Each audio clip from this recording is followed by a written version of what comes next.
আসসালামু আলাইকুম রহমতুল্লাহ। সবাই কেমন আছেন বন্ধুরা? আলহামদুলিল্লাহ, আপনার দোয়ায় আমিও ভালো আছি। তো আমাদের নিজ একটা উদ্যোগে আমি কাজটা করতেছি, সেটা হচ্ছে আমি চাচ্ছি বাংলাদেশের সার্বভৌমত্ব কাদের হাতে নিরাপদ, কোন দলের হাতে নিরাপদ?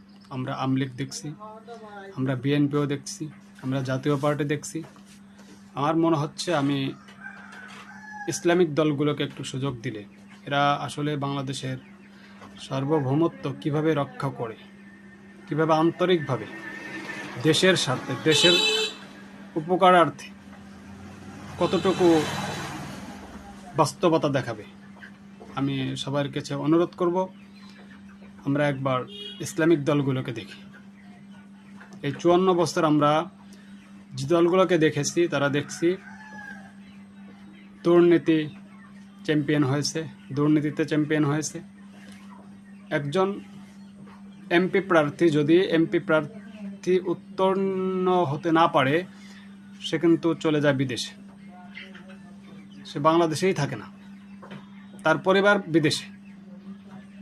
কোনো আলেমুল আমাদেরকে আমরা আজ পর্যন্ত দেখি নাই যে নির্বাচন করছে, সে নির্বাচনে জিততে পারে নাই, সে বিদেশ চলে গেছে, এরকম আমি দেখি নাই আজ পর্যন্ত, এখনও দেখি নাই।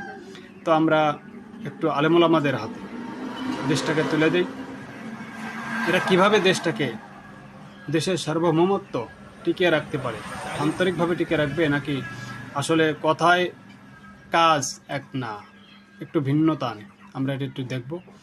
সবাইকে অনুরোধ করব, আমরা ইসলামিক দলগুলোকে এবার ক্ষমতা আনার জন্য যা কিছু দরকার করার আমরা সেটাই করব ইনশাআল্লাহ। সবাই ভালো থাকবেন। আসসালামু আলাইকুম ওয়া রাহমাতুল্লাহি ওয়া বারাকাতুহু।